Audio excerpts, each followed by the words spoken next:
করছিস? বলে কবে এত সুন্দর হলাম। বলছে কবে সুন্দর হয়েছে জানিস? বলে কবে? দেখবে অশিক্ষিত ব্যক্তি যদি শিক্ষিত মানুষের সঙ্গে ঘোরাফেরা করে শিক্ষিত হয়ে যায়, কিন্তু অনেক কিছু জেনে যায়। ইংরেজি জানে না, ইংরেজের বাড়িতে যদি থাকে ইংরেজি জেনে যায়, তাই না? যদি কেউ গান না জানে, গায়কের বাড়িতে যদি কাজ করে শুনতে শুনতে অনেক গান শিখে যায়। তাই বলছে সুবল এবার রং করে বলছে জানিস তুই কবে সুন্দর হলি? বলে কবে সুন্দর হলো? কবে হলাম? বলে যবে থেকে তুই রাধা সঙ্গ করলি তবে থেকে তুই সুন্দর হয়েছিস। তার আগে তাকে উচ্ছিত ছিলি, তার আগে তুই উচ্ছিত ছিলি। রাধা সঙ্গ গুণে, রাধা অঙ্গ স্পর্শে তুই সুন্দর হয়েছিস। তাই তাহলে তাহলে তো এখন যে রূপের স্পর্শে আমি এত সুন্দর হয়েছি, যে যে যে ক্রিম একবার মেখে ফর্সা হয়ে গেছে, ক্রিম মেখে ফর্সা হয়ে গেছে, আমাদের একবার মেখে কত ফর্সা হয়ে গেছে, আরো না মাখলে কত ফর্সা হবো। তার থেকে এক কাজ করি, ওই সম্পূর্ণ ক্রিম সম্পূর্ণ ডুবে দিল। কৃষ্ণ চিন্তা করলেন যে ওই রাধা অঙ্গ স্পর্শে যদি আমি এত সুন্দর হই, তাহলে এবার রাধা অঙ্গ কানকে যদি আমি ধারণ করি, না জানি আরো কত সুন্দর হব, তাই না? রাধা অঙ্গ কানকে ধারণ করবে না বলে সমস্ত শাস্ত্রগণ থেকে ডাকলেন, বলো বলো বলো, তোমরাই তো বিধান জানো, এবার বলো কি করে আমি রাধা অঙ্গ কান্তি ধারণ করবো। এবার সব শাস্ত্র মাথা নিচু করেছে, ভাগবতের মাথা উঁচু। ভাগবত বলছে আমি বলতে পারি যদি সাহস দেন বলো। বলছি যদি আপনি ওই রাধা বর্ণ পেতে চান তাহলে আপনি রাধা হয়ে যান, আপনি রাধা হয়ে যান, আপনি রাধাতে প্রবেশ করেন, আপনি রাধাতে প্রবেশ করেন। রাধাকে আপনি আবরণ, শীতের সময় মোটা মোটা আবরণ দিলে আর শীত লাগে, তাই রাধা আবরণ দিলে আপনার কালো অঙ্গ ঢেকে যাবে। বলি গৌরাঙ্গ প্রকাশ পাবে, কালো অঙ্গ ঢেকে যাবে, সেদিন নদিয়ায় গৌরাঙ্গ হবে। বলি তোমার কালো অঙ্গ ঢেকে যাবে, তাহলে কালো অঙ্গ ঢেকে যাবে আর গৌরাঙ্গ প্রকাশ পাবে, তাই না? তাই বলছে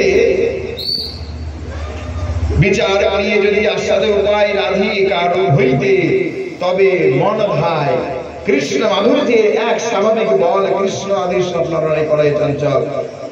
বেশ, তাহলে এইভাবে আমার মহাপ্রভু আসার কারণ বোঝা যাচ্ছে, গোবিন্দের এই রাধারানীকে আস্বাদন করা।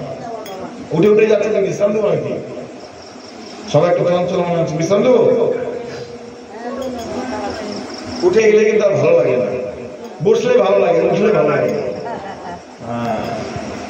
কোমর ব্যথা, হরে কৃষ্ণ।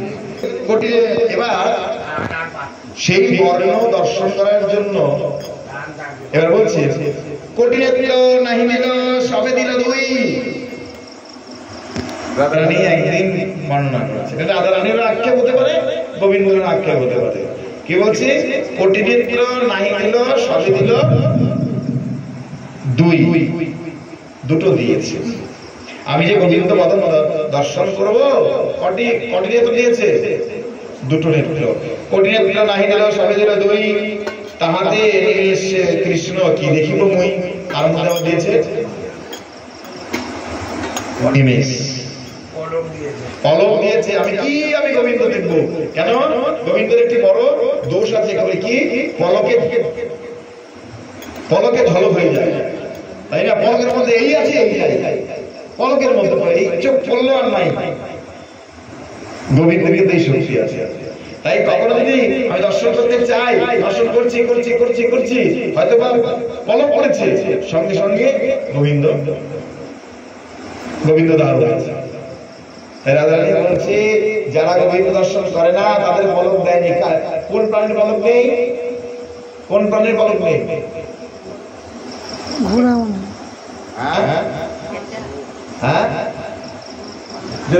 ঘোড়া, মাছ। মাছের পলক নিতে রাধা বলছে মিন বড় সৌভাগ্য হয়েও দুর্ভাগ্য, বলে তাদের পলক দেয়নি কিন্তু তারা দুর্ভাগ্য, তারা গোবিন্দ রূপ দর্শন করে না।